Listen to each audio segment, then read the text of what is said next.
एक तो बार फिर से बता दूं कि आपकी किडनी के जो है वो दो पोर्शन होते हैं। एक यहाँ अबाउट जो बाहर वाला रीजन है उसे कहते हैं कॉर्टेक्स, ठीक है, उसे क्या कहते हैं, कॉर्टेक्स कहते हैं। और जो इनसाइड है उसे क्या कहते हैं, मेडुला कहते हैं।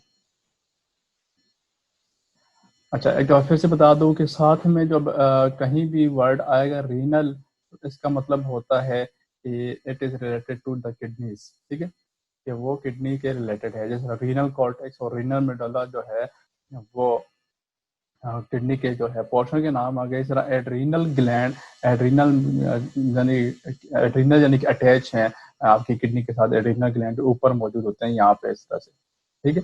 तो रीनल का मतलब जो है वो किडनी होता है। अच्छा, अब हम देखते हैं कि इसमें इन दोनों में फर्क क्या होता है। तो कॉर्टिकल नेफ्रॉन जो है वो कॉर्टेक्स रीजन में मौजूद होगा, ठीक है। उसका लूप ऑफ हेनले जो है वो शॉर्ट होगा इस तरह से, ठीक है। जबकि जक्सनमेडुलरी जो है इसका लूप ऑफ हेनले वो जो है वो लॉन्ग होगा, ठीक है।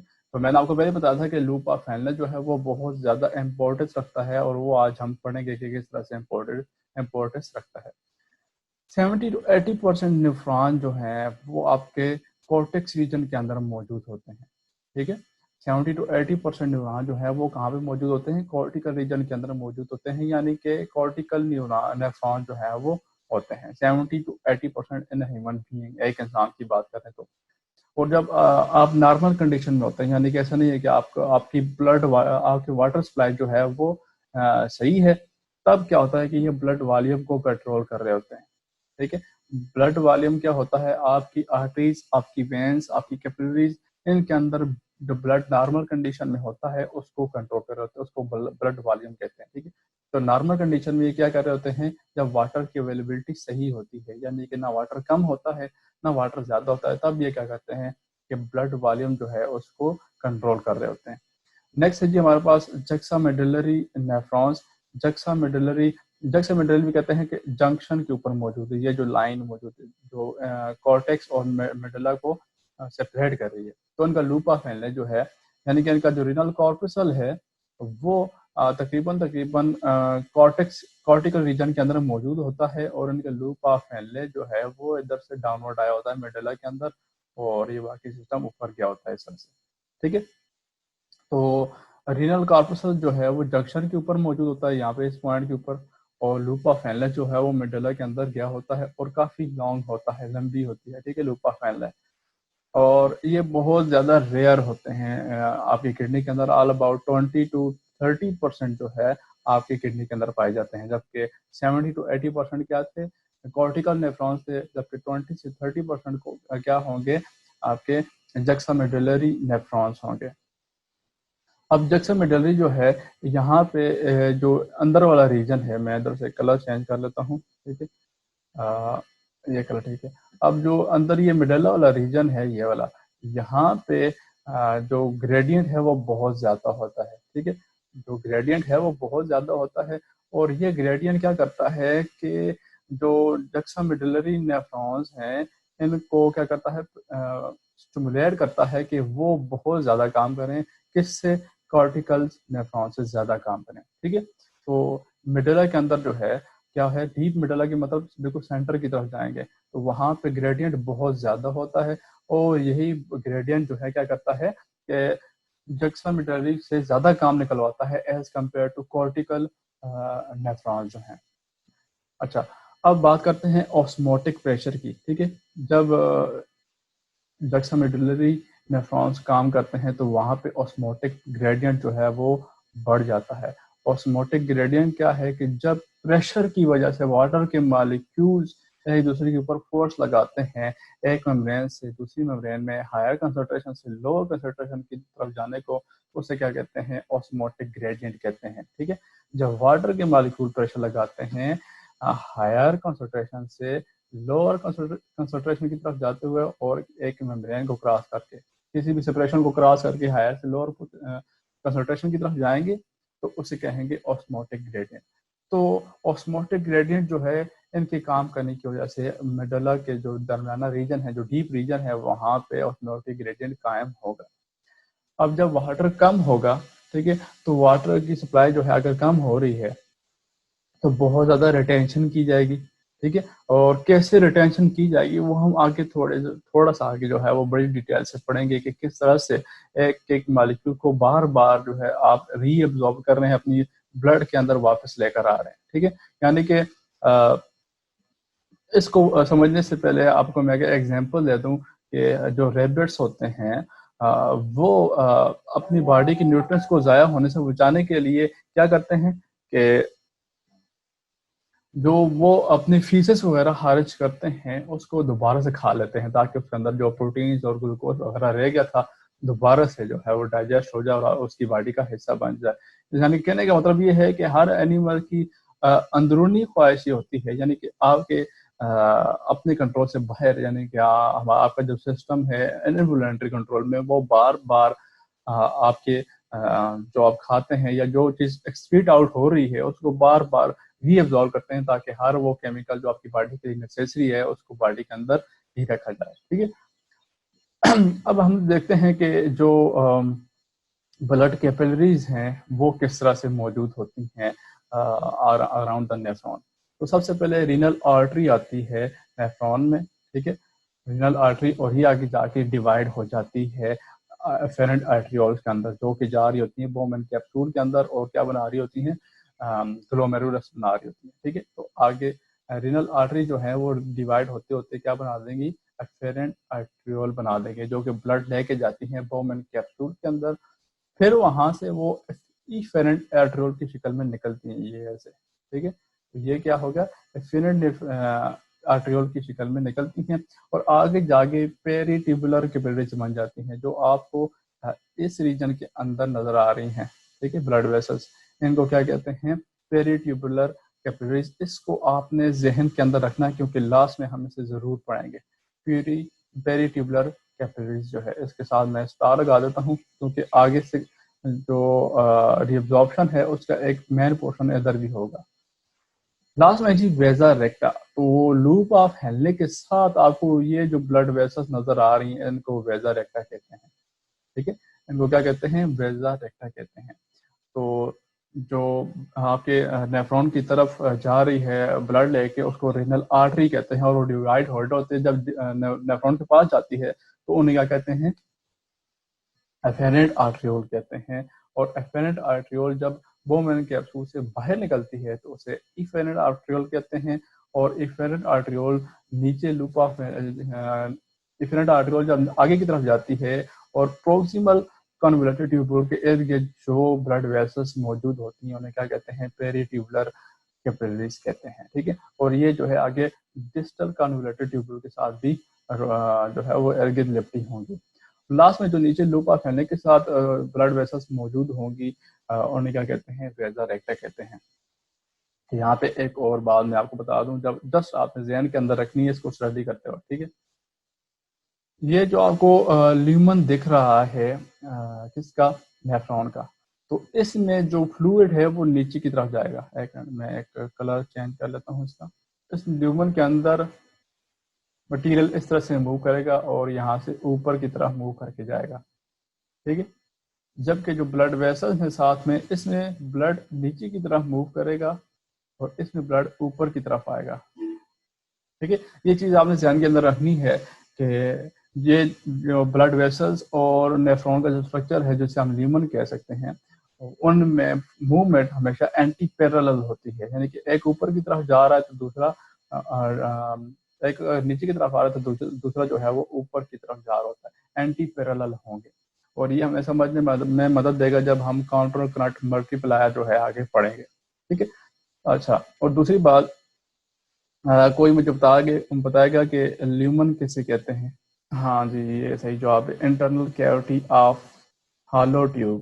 ठीक है, जो खोखली आपके पास ट्यूब्स आती हैं, जिस जस्ट लाइक आपकी ब्लड कैपिलरीज हो गई, ठीक है, स्टमक वगैरह हो गया, इंटेस्टाइन वगैरह हो गए, तो इनका जो सेंट्रल रीजन होता है, सेंटर की तरफ जो रीजन होता है, इसे ल्यूमन कहते हैं। ठीक है, इसे क्या कहते हैं, ल्यूमन कहते हैं। तो ल्यूमन के अंदर यानी कि रीनल ट्यूब्यूल ल्यूमन के अंदर और ब्लड वेसल्स के अंदर मूवमेंट हमेशा एंटी पैरेलल होगी। ठीक है, तो आगे बढ़ते हैं, तो फंक्शन बढ़ते हैं अब नेफ्रॉन का। तीन मेन काम करता है नेफ्रॉन। एक तो सबसे पहले जहाँ से शुरुआत होती है वो है अल्ट्रा फिल्ट्रेशन के, बहुत ज़्यादा फिल्ट्रेशन जो है वो कर देता है। इसके बाद है सिलेक्टिव रीएब्जॉर्प्शन, कि कुछ चीज़ों को जो है आप कंट्रोल करते हैं किस तरह से, कि कौन सी चीज़ आपको चाहिए और कौन सी चीज़ नहीं चाहिए। जिस तरह फॉर एग्जांपल वाटर की कमी होगी तो वाटर को आप किस तरह से रिटेन करेंगे, और बाकी अगर साल्ट वगैरह कम है तो वो साल्ट वगैरह को किस तरह से रीएब्जॉर्ब करेंगे, वो सारी की सारी सिलेक्टिव रीएब्जॉर्प्शन के अंदर होती है। और लास्ट में जो मैंने आपको कहा था कि पेरिट्यूबुलर जो कैपिलरीज थी, मैंने आपको कहा था कि ज़हन के अंदर रखना है, वो हम ट्यूबुलर सिक्रीशन के अंदर पढ़ेंगे, और ये इन दोनों के उलट होगा। ठीक है, ये जो है इन दोनों के उलट होगा, ट्यूबुलर सिक्रीशन। तो सबसे पहले पढ़ते हैं अल्ट्रा फिल्ट्रेशन। ठीक है, इसको समझने से पहले, यानी कि इसके अंदर प्रेशर को समझने से पहले हम क्या करते हैं कि ये एक सिस्टम ड्रा करते हैं इस तरह से, और लेट्स सपोज ये एक चैम्बर के अंदर चला गया इधर, ये एक स्पेसिफिक चैम्बर है, और ये आगे जाके इस तरह से नैरो हो जाता है। ठीक है, तो अगर कोई फ्लूइड यहाँ से आएगा तो उसे यहाँ पर बहुत ज़्यादा प्रेशर देखने को मिलेगा। ठीक है, यहाँ पर उसे बहुत ज़्यादा प्रेशर देखने को मिलेगा, क्योंकि आगे जो ट्यूब है वो तंग हो गई है, तो सारे मटेरियल को ट्यूब के अंदर जाने के लिए जो है ज़्यादा प्रेशर चाहिए होगा। तो इसी तरह जो एफेरेंट आर्ट्रियोल हैं, ठीक है, जो अफेरेंट आर्ट्रियोल है उनका ऑल अबाउट डायमीटर जब वो इफेरेंट आर्ट्रियोल में कन्वर्ट होती है तो हाफ हो जाता है। ठीक है, क्या हो जाता है, हाफ हो जाता है। यानी कि जो ब्लड कैपिलरीज बोमेन कैप्सूल के अंदर जा रही हैं और जो छोड़ के जा रही हैं, जो निकल रही हैं, उनका डायमीटर जो आ रही हैं उनसे हाफ होता है। फॉर एग्जाम्पल अगर हम खुद से वैल्यू सेट करें तो एफेरेंट आर्ट्रियोल का अगर डायमीटर 100 माइक्रोमीटर है, ठीक है, किसका, एफेरेंट आर्ट्रियोल का, तो जब वो निकलेंगी इफेरेंट आर्ट्रियोल की फॉर्म में तो उनका डायमीटर 50 mm होगा, यानी कि हाफ हो जाएगा। तो 50 mm में आने के लिए उनको क्या है कि बहुत ज्यादा प्रेशर लगाना पड़ेगा। जिस तरह अगर आपने जलेबी बनाने वाले को देखा हो तो उसने वो जो उसे क्या कहते हैं, एक मटेरियल जो उस कपड़े के अंदर रखा होता है और नीचे से एक सुराख किया होता है, और उसको जो है वो प्रेस करके जलेबी बना रहा होता है, तो उसके ऊपर काफी ज्यादा वो प्रेशर डाल होता है और नीचे से जो है वो निकल रही होती है। ठीक है, तो बिल्कुल उसी तरह ग्लोमेरुलर के अंदर फिल्ट्रेशन का प्रोसेस होगा। ठीक है, और उसे क्या कहेंगे, ग्लोमेरुलर फिल्ट्रेट कहेंगे। ठीक है, कौन कौन सी लेयर्स ऑफ टिश्यूज सेल्स हैं जो उसे क्रॉस करनी पड़ेगी। तो पहले सबसे बात करते हैं ग्लोमेरुलर कैपिलरीज जो हैं, इनकी एंडोथेलियम। ठीक है, एंडोथेलियम जो उनकी कवरिंग होती है सेल्स की। फिर बाद में है जी बेसमेंट मेम्ब्रेन ऑफ कैपिलरीज, और लास्ट में है एंडोथेलियम ऑफ बोमेन कैप्सूल। तो इन तीनों को क्रॉस करके उसने ब्लड के अंदर जो मटेरियल है वो फिल्टर होके आता है इधर। तो यहाँ पे इतना ज्यादा प्रेशर होता है, ठीक है, इतना ज्यादा प्रेशर होता है कि ऑल अबाउट वही कंपोजिशन होती है, केमिकल कंपोजिशन फिल्ट्रेट की, जो कि ब्लड की होती है। ठीक है, क्योंकि ये अल्ट्रा फिल्ट्रेशन कर रहा है, यानी कि तकरीबन हर चीज को फिल्टर कर देता है। अल्ट्रा फिल्ट्रेशन मुराद यही है कि तकरीबन हर चीज को फिल्टर करके जो बोमेन कैप्सूल है उसके अंदर धकेल देता है। तो जो चीज आपके ब्लड के अंदर मौजूद होगी, ऑल अबाउट 90% जो है वही चीजें उधर फिल्टर होके भी चली जाएंगी, तभी आगे जाके जो है सिलेक्टिव रीअब्जॉर्प्शन का प्रोसेस होगा और ट्यूबुलर सिक्रीशन जो है वो भी होगी। तो जिस तरह ग्लूकोज लेवल हो गया, अमीनो एसिड्स हो गए, वाइटामिन वगैरह, ये सारे के सारे उनकी कंपोजिशन जो है ऑलमोस्ट वही ब्लड वाली होगी जो जो यहाँ से फिल्टर हुआ है। ठीक है, तो तभी इसलिए इसको क्या कहते हैं, अल्ट्रा फिल्ट्रेशन कहते हैं, कि बहुत ही ज्यादा फिल्ट्रेशन कर देता है और कंपोजिशन इतनी हो जाती है कि जो आपके ब्लड की थी। ठीक है, और प्रेशर जो है वो यहाँ पे काफी ज्यादा होता है। इसके बाद नेक्स्ट है आपके पास सिलेक्टिव रीएब्जॉर्प्शन। ठीक है, सिलेक्टिव रीएब्जॉर्प्शन क्या होती है कि जब अल्ट्रा फिल्ट्रेशन से मटेरियल मूव ऑन होके आगे जाता है प्रोक्सिमल कन्वोल्यूटेड ट्यूब्यूल्स में, लूप ऑफ हेनले में, और उसके बाद डिस्टल कन्वोल्यूटेड ट्यूब्यूल्स में जाता है, तो वहां पे अच्छा, तो हम बात कर रहे थे फिल्ट्रेशन में, और मैंने कहा था कि आपको कुछ जो है सेल्स की लेयर सिक्रीट करनी पड़ेगी। ठीक है, आपको जो है वो क्रॉस करनी पड़ेगी। यहाँ पे जो ब्लड वेसल्स आपको दिखाई दे रही हैं, इसकी जो लेयर्स हैं, जो इनकी बाउंड्रीज हैं, वो किस किस चीज की बनी होती हैं, ठीक है। तो और बेसमेंट मेम्ब्रेन और ग्लोमेरुलर और एंडोथेलियम जो है, एंडोथेलियम अगर मैं यहाँ से ड्रा करूँ, अगर हम ब्लड वेसल्स को इस तरह से ड्रा करें ग्लोमेरुलर की, ठीक है, एंडोथेलियम जो, एक मिनट में यहाँ से कलर चेंज कर लूँ, जो इनसाइड लाइनिंग है उसको क्या कहेंगे, एंडोथेलियम कहेंगे ग्लोमेरुलर की, ठीक है। और इसके बाद ये जो आ जाएगी ये बेसमेंट मेम्ब्रेन आ जाएगी, ठीक है। और जो बोमेन कैप्सूल की अंदरूनी लाइनिंग आ जाएगी, इसे क्या कहेंगे, एंडोथेलियम ऑफ बोमेन कैप्सूल कहेंगे। तो ये जो है यहाँ से इसको क्रॉस होके इधर आना पड़ेगा, ठीक है, यहाँ पे आना पड़ेगा। इन तीनों लेयर्स को जो है वो क्रॉस करना है फिल्ट्रेट में। ये समझ आ गई कि लेयर्स ऑफ जो आपके पास ग्लोमेरुलस है उसकी लेयर्स को कहते हैं कि उसको क्रॉस करके बाहर आना होगा। हाँ जी, सिलेक्टिव रीअब्जॉर्प्शन की। तो अल्ट्रा फिल्ट्रेशन जो है उसकी स्पीड कितनी होती है कि 125 ml पर मिनट जो है वो फिल्ट्रेशन का प्रोसेस कर रहा होता है। 125 ml पर मिनट जिसका अगर हिसाब लगाएं तो एक दिन में 180 लीटर बनते हैं, ठीक है। 180 लीटर आपका ब्लड जो है सिर्फ बोमेन कैप्सूल के अंदर फिल्ट्रेशन का प्रोसेस कर रहा होता है, ठीक है। यानी कि सिर्फ बोमेन कैप्सूल के अंदर आपकी फिल्ट्रेशन कितनी हो रही है, 180 लीटर पर डे। इतना आपके पूरी बॉडी के अंदर फ्लूइड नहीं होगा जितना फिल्ट्रेशन यहाँ पे हो रही है, ठीक है। हिसाब बता रहा है कि पर मिनट जो है 120 ml। अच्छा, तो हम बात कर रहे थे अल्ट्रा फिल्ट्रेशन की। तो जैसे मैंने कहा है कि 180 लीटर्स पर डे जो है फिल्ट्रेशन हो रही है, लेकिन क्या है कि इसमें से जो है 90% फिर से रीएब्जॉर्ब हो जाता है, सही है कि 90% जो है वो फिर से रीएब्जॉर्ब हो जाता है। फॉर एग्जांपल अगर 180 लीटर पर डे आप जो है वो फिल्ट्रेशन कर रहे हैं पर डे, तो उसमें से जो है 170 लीटर जो है फिर से आपकी बॉडी को मिल जाता है, ठीक है। 170 लीटर पर डे फिर से रीएब्जॉर्ब भी हो जाता है। अब देखें कि 124 ml जो है वो रीएब्जॉर्ब हो जाता है, जो आपके यूजफुल सब्सटेंसेस होते हैं, for example sodium chloride, ions वगैरह, वाटर वगैरह, वो फिर से रीएब्जॉर्ब हो जाता है आपके किडनी के अंदर, सही है। यानी कि नेफ्रॉन्स का जो बाकी पोर्शन आ जाएगा। तो जो 80% जो आपका ये वाला 125 ml सिक्रीशन आ गई, फिल्ट्रेशन के थ्रू आ गई, अब तो वो आगे जा उसमें से 80% जो है वो रीएब्जॉर्ब हो जाता है प्रोक्सिमल कन्वोल्यूटेड ट्यूब्यूल्स के अंदर, ठीक है। प्रोक्सिमल कन्वोल्यूटेड ट्यूब्यूल्स के अंदर जो नेफ्रॉन के बाद यहाँ पे आपको इस तरह सी ब्लड जो रीनल पोर्शन देखेगा नेफ्रॉन का, उसे क्या कहते हैं, प्रोक्सिमल कन्वोल्यूटेड ट्यूब्यूल्स। तो यहाँ पे ग्लोमेरुलर फिल्ट्रेट का 80% जो है वो एब्जॉर्ब हो जाएगा, ठीक है, रीएब्जॉर्ब हो जाएगा। उसमें जो मटेरियल है वो उसमें से कितना 80% जो है वो फिर से रीएब्जॉर्ब हो जाएगा, और हर वो चीज जो आपकी बॉडी को चाहिए होगी वो रीएब्जॉर्ब हो जाएगी। अब ये देखें कि आपके रीएब्जॉर्प्शन का प्रोसेस बार बार होता रहेगा जब तक आपकी बॉडी के अंदर या ब्लड के अंदर उस रिलेटिव चीज की कंसंट्रेशन सही नहीं हो जाती, उसकी बार बार जो है रीएब्जॉर्प्शन होती रहेगी, ठीक है। यहाँ पे हम वाटर को भी देखेंगे और सोडियम साल्ट्स वगैरह को उनको भी देखेंगे, सही है। तो all necessary element are reabsorb, हर एलिमेंट जो आपको चाहिए वो फिर से रीएब्जॉर्ब हो जाता है। नेक्स्ट हम बात करते हैं लूप ऑफ हेनले की। यहाँ पे थोड़ा आपने थोड़ा देखना है कि लूप ऑफ हेनले के अंदर रीएब्जॉर्प्शन कैसे होती है, ठीक है। तो मैं जो है ये लूप ऑफ हेनले ड्रा कर रहा हूँ। इसके साथ मैं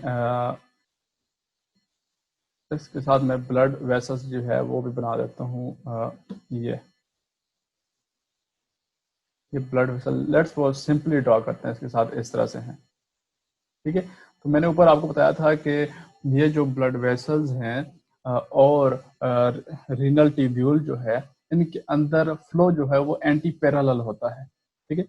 अच्छा, जो लूप ऑफ हेनले है इस वाले को कहते हैं डिसेंडिंग लिम्ब, ठीक है। क्या कहते हैं, डिसेंडिंग, जो नीचे की तरफ आ रहा है, ठीक है। ये क्या आ रहा है, नीचे की तरफ आ रहा है, इसको डिसेंडिंग लिम्ब कहते हैं, और इसको कहते हैं असेंडिंग लिम्ब, ठीक है।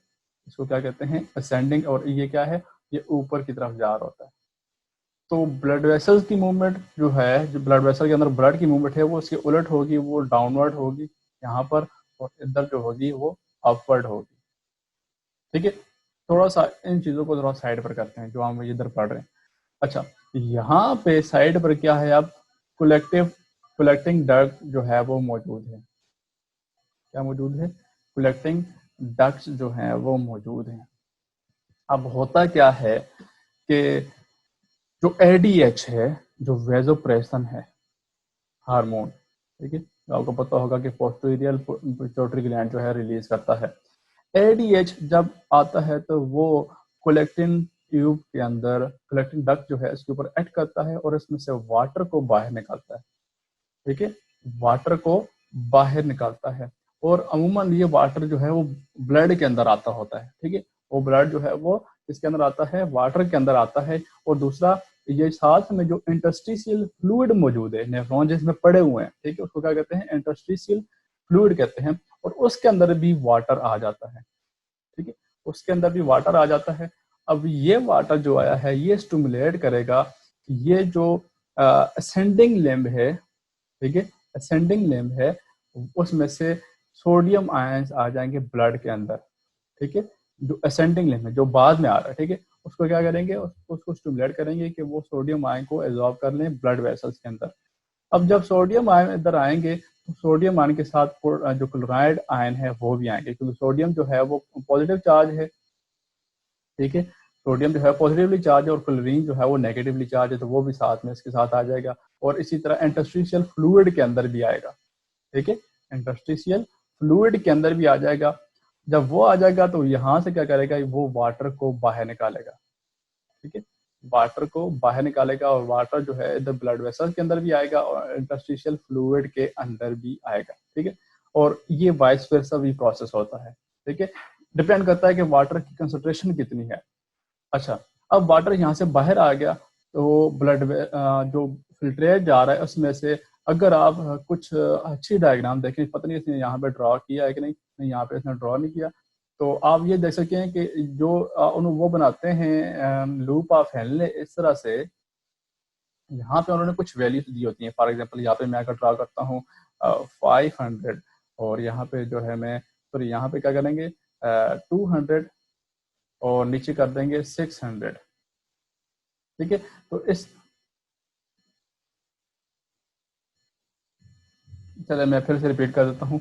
अच्छा, जब आप डायग्राम्स वगैरह देखेंगे, ठीक है, डायग्राम्स वगैरह देखेंगे तो लूप ऑफ हेनले में ऊपर वैल्यूज जो अगर दी हुई है तो, ठीक है, पहले ये बात बता रहा हूँ कि अगर दी हुई तो वैल्यू जो है वो कम होगी और नीचे जो है वैल्यू ज्यादा होगी। और उसका मतलब क्या होता है कि ऊपर जो फिल्ट्रेट आ रहा है वो लेस कॉन्सेंट्रेटेड है, डाइल्यूट है, जबकि नीचे जो आ रहा है वो क्या है? कॉन्सेंट्रेटेड है। और ये चीजें जो है वो डिपेंड करती हैं, रिएक्शन जो है डिपेंड करती हैं किसके ऊपर? वाटर की कंसंट्रेशन के ऊपर और सोडियम साल्ट वगैरह की कंसंट्रेशन के ऊपर डिपेंड करती है। लेकिन जो प्रोसेस हो रहा है वो बता रहा हूँ कि एडीएच आएगा और वो कलेक्टिंग डक्ट जो है इसके ऊपर ऐड करेगा। कलेक्टिंग डक्ट क्या करेगी कि वो बाहर निकालेगी वाटर को। ठीक है, वैसे तो जो कलेक्टिंग डक्ट है वो इम्परमिएबल होती है, लेकिन जब एडीएच ऐड करता है तो वो वाटर और एच पॉजिटिव आयंस को बाहर निकालती है। 10 मिनट्स रह गए हैं, इसके बाद मैं दोबारा ख्याल लेंगे भेजूंगा। ठीक है, अच्छा, तो वाटर मालिक्यूल बाहर आएंगे और इंटरस्टिशियल फ्लूइड के अंदर भी आएंगे। अब यहाँ से ये स्टिमुलेट करेंगे जो असेंडिंग लिम्ब है, जो राइट साइड के ऊपर मौजूद है, जो ऊपर की तरफ जा रही है लूप ऑफ हेनले में। ठीक है, मैं एक मिनट यहाँ से कलर जो है अगर चेंज कर दूँ, जो पोर्शन आपको नजर आ रहा है ये असेंडिंग लिम्ब है नेफ्रॉन का, जिसमें ब्लड जो है, जिसमें सिक्रेशन जो है वो ऊपर की तरफ जा रही होती है। ठीक है, और इसी तरह इसके उलट जो मौजूद है इसको कहते हैं डिसेंडिंग लिम्ब, और इसमें सिक्रेशन जो है वो नीचे की तरफ आ रही होती है। ठीक है, अच्छा, अब क्या है कि जो वाटर आया था उसने स्टिमुलेट किया असेंडिंग लैम्प को कि वो सोडियम आयंस को ब्लड के अंदर और इंटरस्टिशियल फ्लूइड के अंदर रिलीज कर दे। ठीक है, और जब सोडियम आयन रिलीज होते हैं तो सोडियम के ऊपर पॉजिटिव चार्ज है और यहाँ पे एक्टिव, ये एक्टिव ट्रांसपोर्ट है। ठीक है, यहाँ पे एनर्जी लगेगी, ये साथ में ध्यान में रखना है कि इसको इसको इसके अंदर क्या है? एनर्जी लगेगी सोडियम आयन को बाहर निकालते हुए। जब सोडियम आयन बाहर निकाले जाएंगे तो क्लोरीन जो है ऑटोमेटिकली उसके साथ मूव करके जाएगी, क्योंकि आयंस की जो टोटल आयंस का वो है चार्ज है उसको बरकरार रखना है, तो सोडियम के साथ क्लोराइड भी बाहर निकल जाएगी। जब बाहर निकलेगी तो इंटरस्टिशियल फ्लूइड के अंदर भी आएगी और ब्लड वेसल्स के अंदर भी आएगी, ठीक है। ये जो वेजा रेक्टा साथ में जा रही है इसके अंदर भी आएगी। अब जब ये, क्योंकि इसके अंदर मूवमेंट तो उसके उलट हो रही है, और जब वो असेंडिंग लिम्ब की तरफ आएंगे तो यहाँ पे सोडियम और क्लोराइड की कंसंट्रेशन ज्यादा है, तो क्या है कि डिसेंडिंग लिम्ब में से वाटर ब्लड वेसल के अंदर आ जाएगा, ठीक है। ब्लड वेसल से क्या हो जाएगा, वाटर इनसाइड आ जाएगा, सही है। तो यहाँ पे देखें, अब यहाँ पे वाटर ऐड हो रहा है ऊपर की तरफ, तो ऊपर डाइल्यूट होगा और नीचे कॉन्सेंट्रेटेड होगा, ठीक है। नीचे क्या होगा, कॉन्सेंट्रेटेड होगा, जबकि ऊपर क्या होगा, डाइल्यूट होगा। इसी तरह प्रोसेस इसके उलट भी चलता है। अगर यहाँ पे पहले ही डाइल्यूट आ रहा है तो ये प्रोसेस उसके उलट हो जाएगा, वाटर यहाँ से जो है क्या हो जाएगा, दिया जाएगा कोलेक्टिंग डक्ट के अंदर, और सोडियम क्लोराइड आयन जो है वो रिवर्स हो जाएंगे और वाटर की रीअब्जॉर्प्शन जो है वो होना शुरू हो जाएगी, सही है। अच्छा, जो डिसेंडिंग लिम्ब है, ठीक है, वो इम्परमिएबल टू वाटर होती है, ठीक है। जो डिसेंडिंग लिम्ब है वो इम्परमिएबल टू वाटर होती है, यानी कि वाटर जो है उसके अंदर नहीं आ सकता। जबकि डिसेंडिंग लिम्ब जो है वो क्या है कि वो impermeable to, sorry, descending limb जो है वो परमिएबल होती है वाटर के लिए, और जो असेंडिंग लिम्ब है वो इम्परमिएबल होती है वाटर के लिए। तो डिसेंडिंग लिम्ब में वाटर जो है वो मूव करेगा, जबकि असेंडिंग लिम्ब के अंदर जो साल्ट है वो रीअब्सॉर्ब होंगे, ठीक है। तो दोनों में फर्क ये है कि डिसेंडिंग लैम्प के अंदर क्या होगा कि वाटर की एब्जॉर्प्शन होगी डिसेंडिंग लैम्प के अंदर, जबकि असेंडिंग लैम्प के अंदर क्या होगी, साल्ट की रीअब्जॉर्प्शन जो है वो होगी। इसके उलट देखते हैं तो डिसेंडिंग लैम्प के अंदर वाटर की परमिएबिलिटी होती है, जबकि असेंडिंग लैम्प के अंदर वाटर की परमिएबिलिटी जो है वो नहीं होती, वो इम्परमिएबल टू वाटर होता है। जैसे हमने पढ़ा था कि इधर जो है सोडियम और क्लोराइड आयन बाहर आ जाएंगे, तो इसी तरह यहाँ पे हमने पढ़ा कि वाटर जो है बाहर आ जाएगा। तो ये जो मैंने आपको मैकेनिज्म बताया कि आप एनर्जी यूज करते हैं, एडीएच आता है और सोडियम और क्लोराइड आयन बाहर निकलते हैं, और उनकी वजह से उसके सामने जो रेनल ट्यूब्यूल आ रही होती है लूपा फैलने में, तो उधर वाटर जो है वो रिलीज कर दिया जाता है या एब्जॉर्ब कर लिया जाता है। ये जो प्रोसेस है इसको कहते हैं काउंटर करंट मल्टीप्लायर, ठीक है। इसको क्या कहते हैं, counter current multiplier. Selective reabsorption की बात कर रहे थे हम। अच्छा, कलेक्टिंग डर्ट की बात करते हैं, सही है, बस ठीक है, आप कमेंट करना बंद कर दें। अच्छा, कलेक्टिंग डर्ट की बात करते हैं तो वो इम्परमिएबल होती है, वो क्या होती है, इम्परमिएबल होती है। और डिस्टल कन्वोल्यूटेड ट्यूब्यूल्स जो हैं, जो लूपा फैलने के बाद क्या है, एक मिनट, लूपा फैलने के बाद इस तरह से बनी होती हैं, इनको कहते हैं डिस्टल कन्वोल्यूटेड ट्यूब्यूल, और ये आगे जाके कलेक्टिंग डक्ट में शामिल हो जाती हैं, ठीक है। ये आगे कलेक्टिंग डक्ट आ गई।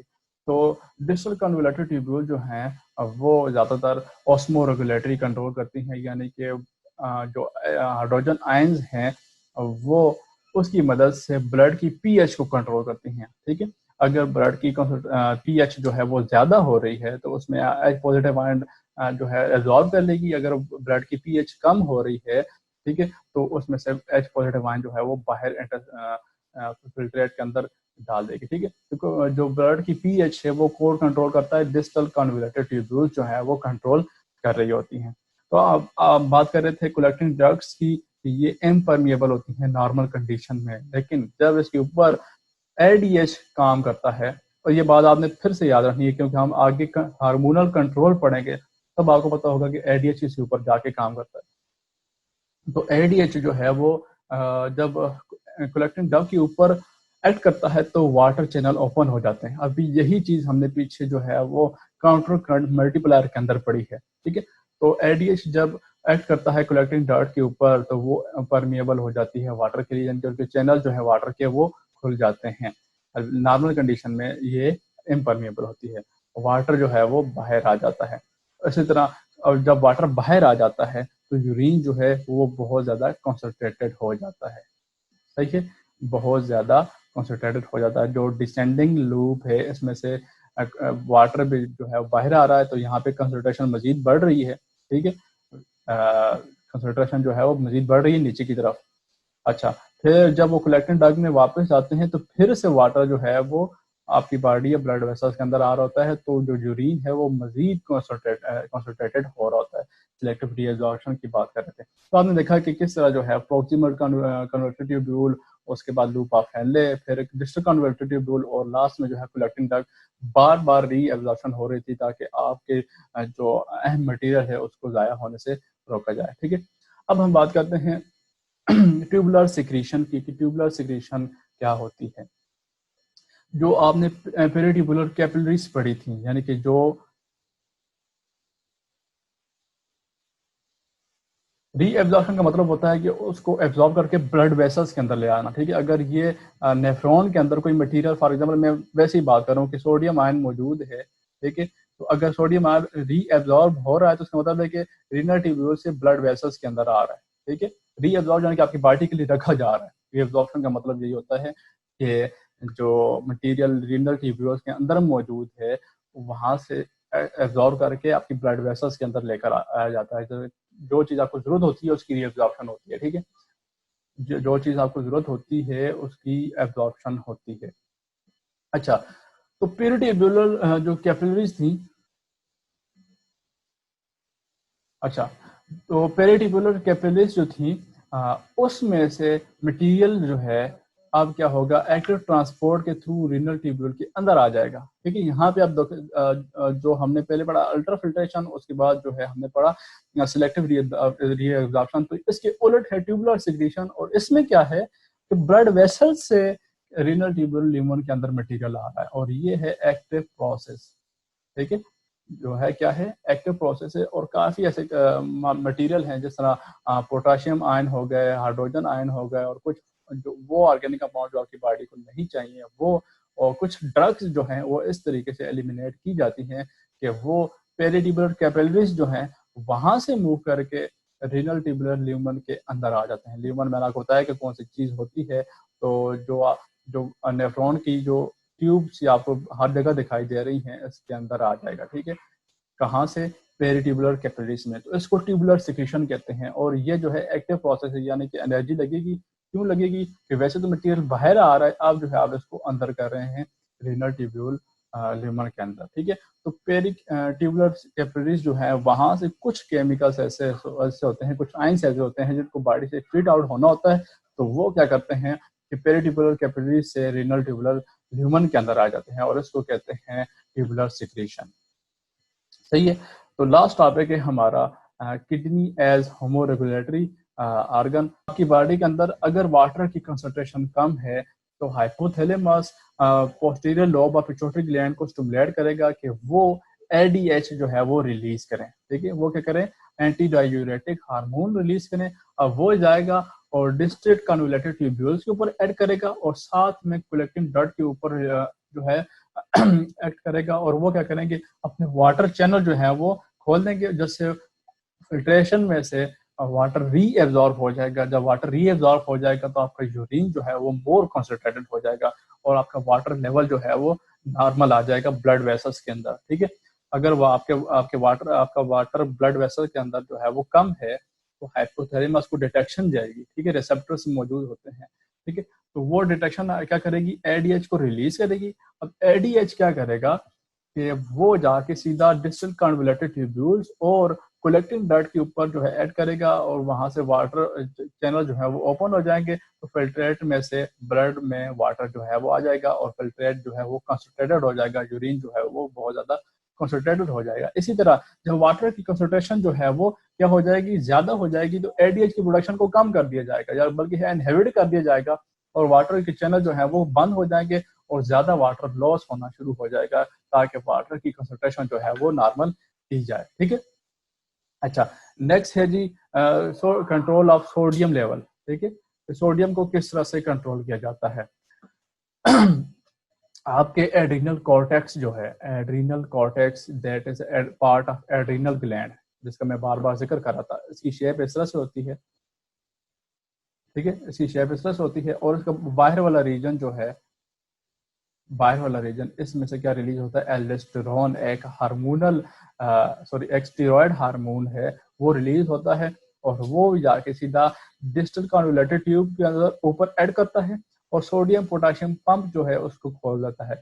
इसकी ओपनिंग से आपके जो सोडियम जो है उसकी रीअब्जॉर्प्शन की जाती है और सोडियम का लेवल जो है वो बरकरार रखा जाता है। ठीक है, तो इसके साथ आपका आज का लेक्चर जो है वो कंप्लीट हो गया, जिसके अंदर आपने पढ़ा कि किस तरह बार बार आपके टाइप ऑफ नेफ्रॉन्स क्या होती हैं, फिर वो फिल्ट्रेशन का प्रोसेस किस तरह से होता है, और लास्ट में जो है कि control of water and control of sodium level as done by kidney as osmoregulatory organ किस तरह से करता है।